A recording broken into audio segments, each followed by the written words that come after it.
soothing chest rub right at home. Grab a double boiler and melt 3 tablespoons of coconut oil. Add 2 tablespoons of shea butter.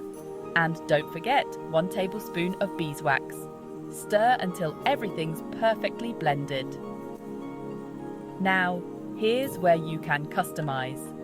Add a few drops of essential oils like eucalyptus, lavender or peppermint. Pick your favorite or mix it up. Just be mindful of any allergies. Once you've got your perfect blend, pour it into a glass jar. Let it cool for about 2 hours. And voila!